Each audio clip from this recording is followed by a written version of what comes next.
which is the most representative, broad and diverse representation that exists.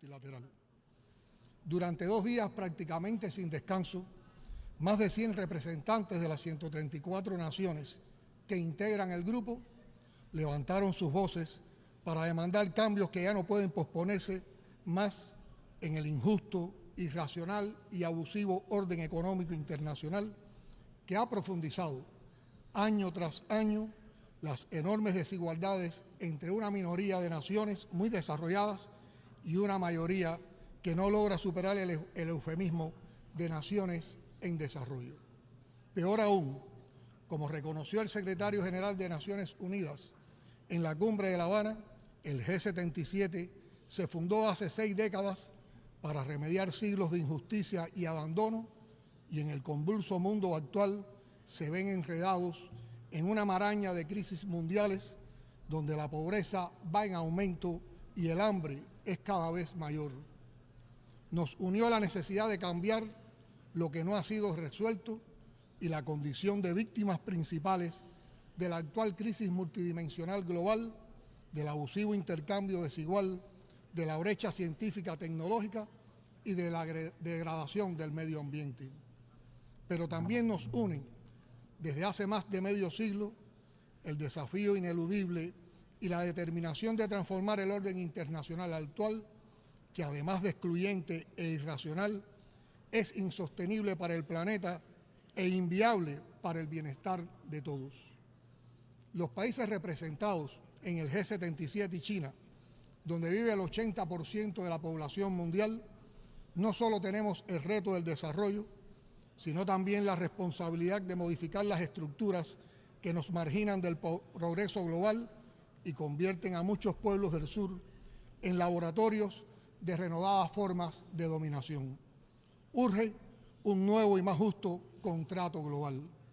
Señor presidente, a solo 7 años del plazo fijado para el cumplimiento de la esperanzadora Agenda 2030, el panorama es desalentador. Esta augusta institución lo ha reconocido ya. Al ritmo actual no se alcanzará ninguno de los 17 objetivos de desarrollo sostenible y más de la mitad de las 169 metas acordadas serán incumplidas. En pleno siglo XXI, ofende a la condición humana que casi 800 millones de personas padezcan de hambre en un planeta que produce lo suficiente para alimentar a todos. O que en la era del conocimiento y de desarrollo acelerado de las tecnologías de la información y las comunicaciones, más de 760 millones de personas, 2/3 partes de ellas mujeres, no sepan leer ni escribir. Los esfuerzos de los países en desarrollo no bastan para implementar la Agenda 2030. Tienen que estar respaldados con acciones concretas de acceso a mercados, financiamientos en condiciones justas y preferenciales, transferencia de tecnologías y cooperación norte-sur. No estamos pidiendo limosnas ni rogando favores. El G77 reclama derechos y continuará demandando una transformación profunda de la actual arquitectura financiera internacional porque es profundamente injusta, anacrónica y disfuncional, porque fue diseñada para lucrar con las reservas del sur, perpetuar un sistema de dominación que acrecienta el subdesarrollo y reproducir un modelo de colonialismo moderno. Necesitamos y demandamos instituciones financieras en las que nuestros países tengan real capacidad de decisión y acceso a la financiación. Urge una recapitulación de los bancos multilaterales de desarrollo para mejorar radicalmente sus condiciones de préstamo y satisfacer las necesidades financieras del sur. Los países de este grupo han debido destinar 379.000 millones de dólares de sus reservas para defender sus monedas en 2022, casi el doble de la cantidad de nuevos derechos especiales de giro que les asignó el Fondo Monetario Internacional. Es necesaria la racionalización, revisión y cambio del papel de las agencias de calificación crediticia. Resulta también imperativo establecer criterios que vayan más allá del Producto Interno Bruto para definir el acceso de los países en desarrollo a la financiación en condiciones favorables y a la cooperación técnica adecuada. Mientras los países más ricos incumplen su compromiso de destinar al menos el 0,7% de su Producto Nacional Bruto a la ayuda oficial al desarrollo, las naciones del sur tienen que gastar hasta el 14% de sus ingresos para pagar intereses asociados a la deuda externa. La mayoría de las naciones del G77 se ven compulsadas a destinar más recursos al servicio de la deuda que a inversiones en salud o educación. ¿Qué desarrollo sostenible puede alcanzarse con ese dogal al cuello? El grupo reitera hoy su llamado a los acreedores públicos, multilaterales y privados para refinanciar la deuda a través de garantías de crédito, intereses más bajos y plazos de vencimiento más extensos. Insistimos en la instrumentación de un mecanismo multilateral de renegociación de deuda soberana con una participación efectiva de los países del sur que permita un tratamiento justo, balanceado y orientado hacia el desarrollo. Resulta perentorio rediseñar de una vez los instrumentos de deuda e incluir cláusulas de activación para proporcionar alivio y reestructuración tan pronto como un país se ve afectado por catástrofes naturales o choques macroeconómicos, problemas tan comunes en las naciones más vulnerables. Señor presidente, nadie sensato discute ya que el cambio climático amenaza la supervivencia de todos con efectos irreversibles. Tampoco es secreto que quienes menos influyen en la crisis climática son los que más padecen sus efectos, en particular los pequeños estados insulares en desarrollo, mientras los países industrializados, depredadores voraces de recursos y del medio ambiente, eluden su mayor responsabilidad e incumplen su compromiso bajo la Convención Marco de Cambio Climático y el Acuerdo de París. Por solo citar un ejemplo, resulta profundamente decepcionante que la meta de movilizar no menos de 100.000 millones de dólares al año y hasta 2020 como financiación climática nunca se haya cumplido. De cara a la 28 conferencia de Estados partes de la Convención Marco COP28, para los países del Grupo del 77 serán prioridades el ejercicio del balance global, la operacionalización del Fondo para Pérdidas y Daños, la definición del marco para el objetivo de adaptación y el establecimiento de una nueva meta de financiamiento climático con pleno apego al principio de responsabilidades comunes, pero diferenciadas. El G77 está convocando a una cumbre de líderes del sur a celebrarse el próximo 2 de diciembre en el contexto de la COP28 en Dubái. Esta iniciativa, inédita en el marco de una conferencia de las partes, será un espacio para articular las posiciones de nuestro grupo al más alto nivel en el contexto de las negociaciones climáticas. La COP28 demostrará así, más allá de los discursos, que hay una real voluntad política de las naciones desarrolladas para alcanzar los impostergables acuerdos que se requieren en esta materia si actúa de esa forma.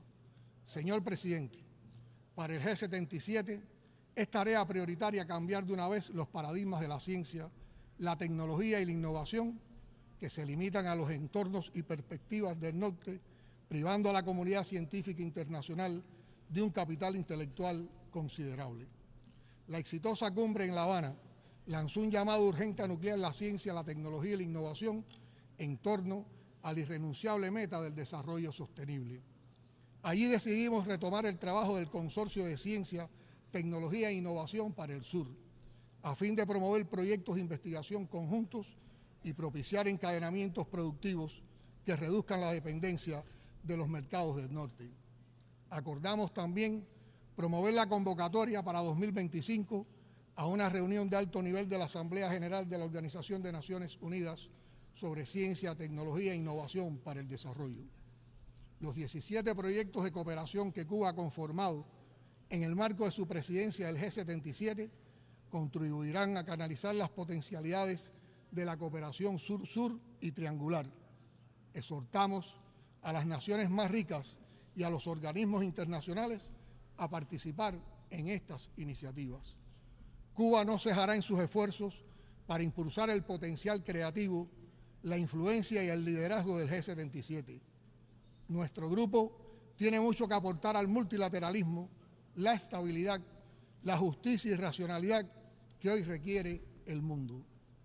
Excelencias, a todos los problemas y desafíos que caracterizan la realidad de nuestras naciones y movilizan a los pueblos, se añaden las medidas coercitivas unilaterales, eufemísticamente llamadas sanciones, que se han convertido en práctica de estados poderosos que pretenden actuar como jueces universales para debilitar y destruir economías y aislar y someter a estados soberanos.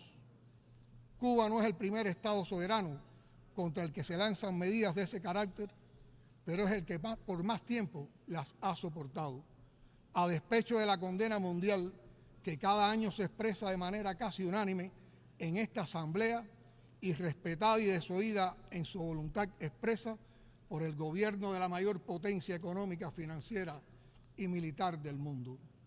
No fuimos los primeros y no somos los últimos.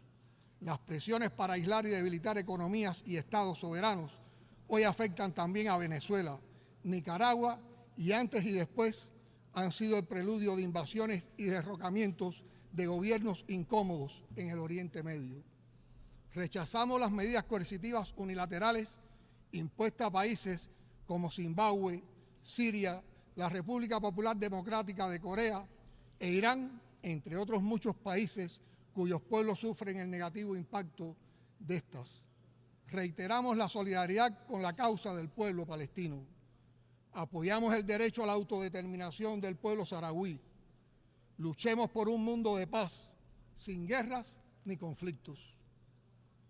Hace 5 años hablé por primera vez desde este podio, donde antes estuvieron el histórico líder de la Revolución Cubana, el comandante en jefe Fidel Castro Ruz, y el general de ejército Raúl Castro Ruz, para exponer esas verdades y los ideales de paz y justicia de un pequeño archipiélago que ha resistido y resistirá a la altura de la dignidad, el valor y la inquebrantable firmeza de su pueblo y su historia.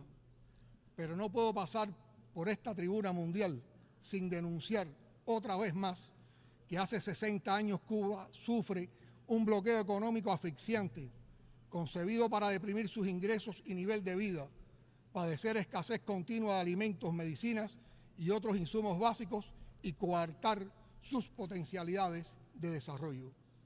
Esa es la naturaleza y esos son los objetivos de la política de coerción económica y máxima presión que aplica el gobierno de los Estados Unidos contra Cuba en violación del derecho internacional y la Carta de las Naciones Unidas. No existe una sola medida o acción de Cuba para dañar a los Estados Unidos, para perjudicar a su sector económico, su actividad comercial o su tejido social. No existe acto alguno de Cuba que amenace la independencia de los Estados Unidos, su seguridad nacional, que lacere sus derechos soberanos, interfiere en sus asuntos internos o que afecte el bienestar de su pueblo. La conducta estadounidense es absolutamente unilateral e injustificada. El pueblo cubano resiste y vence creativamente cada día frente a esa guerra económica despiadada que desde 2019, en plena pandemia, escaló de modo oportunista a una dimensión aún más extrema, cruel e inhumana. Las afectaciones son brutales. El gobierno de Estados Unidos presionó a entidades para que no suministrara el oxígeno medicinal y los ventiladores pulmonares que se necesitaban en Cuba para enfrentar el pico pandémico. Nuestros científicos cubanos crearon las vacunas y desarrollaron los ventiladores pulmonares que salvaron al país y que pusimos en disposición de otros países del mundo. Con saña y precisión quirúrgica, en Washington y la Florida han calculado cómo infligir el mayor daño posible a las familias cubanas. Estados Unidos persigue y ha tratado de impedir los suministros de combustibles y lubricantes a nuestro país, acción que parecería impensable en tiempo de paz. En un mundo globalizado no es solo absurdo, sino criminal prohibir el acceso a tecnologías, incluyendo equipamientos médicos que tengan más de un 10% de componentes estadounidenses. Es vergonzosa su actuación contra la cooperación médica que presta Cuba en numerosas naciones. Llega a amenazar abiertamente a gobiernos soberanos por solicitar esa contribución y responder a las necesidades de salud pública de sus poblaciones. Estados Unidos priva a sus ciudadanos del derecho a viajar a Cuba, desafiando su propia Constitución.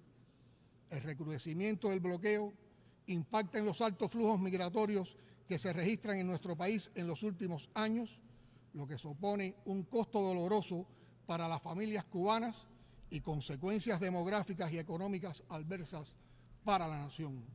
El gobierno de los Estados Unidos miente y hace un enorme daño a los esfuerzos internacionales para combatir el terrorismo cuando acusa a Cuba, sin fundamento alguno, de ser un país patrocinador de ese flagelo. Amparados en esa arbitraria y fraudulenta acusación, extorsionan a cientos de entidades bancarias y financieras en todas partes del mundo y las obligan a elegir entre continuar sus relaciones con los Estados Unidos o mantener sus vínculos con Cuba. Nuestro país sufre un cerco real, una guerra económica extraterritorial cruel y silenciosa. Se acompaña de una poderosa maquinaria política de desestabilización con fondos millonarios aprobados por el Congreso de los Estados Unidos con el fin de capitalizar las carencias que provoca el bloqueo y socavar el orden constitucional del país y la tranquilidad ciudadana. A pesar de la hostilidad de su gobierno, continuaremos tendiendo puentes con el pueblo de los Estados Unidos, como hacemos con todos los pueblos del mundo. Fortaleceremos cada vez más los vínculos con la emigración cubana en cualquier rincón del planeta. Señor presidente, la promoción y protección de los derechos humanos es un ideal común que demanda un genuino espíritu de respeto y diálogo constructivo entre los estados. Lamentablemente, a 75 años de la adopción de la Declaración Universal de los Derechos Humanos, la realidad es muy diferente. Esta temática se ha convertido en un arma política de naciones poderosas que buscan someter a sus designios geopolíticos a naciones independientes, fundamentalmente del sur. Ningún país está exento de retos, como ninguno tiene autoridad para considerarse un paradigma en materia de derechos humanos y estigmatizar a otros modelos, culturas o estados soberanos. Defendemos el diálogo y la cooperación como vías efectivas para la promoción y protección de los derechos humanos, sin politización ni selectividad, sin la aplicación de dobles raseros, condicionamientos ni presiones. En ese espíritu, Cuba ha presentado su candidatura al Consejo de Derechos Humanos para el periodo 2024-2026 en las elecciones que tendrán lugar el próximo 10 de octubre. Agradecemos de antemano la confianza de los países que ya nos han otorgado su valioso apoyo. De ser electos, la voz de Cuba continuará alzándose con una visión universal, siempre desde el sur, en favor de los intereses legítimos de los países en desarrollo, desde el compromiso constructivo y la indeclinable responsabilidad con la realización plena de todos los derechos humanos para todos. Cuba seguirá fortaleciendo su democracia y su modelo socialista, que aún asediado ha demostrado cuánto puede hacer un país en desarrollo de pequeñas dimensiones y con escasa riqueza natural. Continuaremos nuestro proceso transformador en la búsqueda de salidas al cerco que nos impone el imperialismo estadounidense y de vías para lograr la prosperidad con justicia social que merece nuestro pueblo. En ese empeño no renunciaremos nunca al derecho a defendernos. Señor presidente, distinguidos jefes de delegación y otros representantes, concluyo extendiendo una invitación a todos a trabajar por superar las diferencias y enfrentar juntos los retos comunes con sentido de urgencia. Para ello, las Naciones Unidas y esta Asamblea General, incluso con sus limitaciones, son el instrumento más poderoso de que disponemos. Cuenten siempre con Cuba para defender el multilateralismo y promover juntos la paz y el desarrollo sostenible para todos. Siempre será un honor pelear por la justicia, compartiendo las dificultades y los desafíos con los pueblos del sur, dispuestos a cambiar la historia. Y venceremos. Muchas gracias.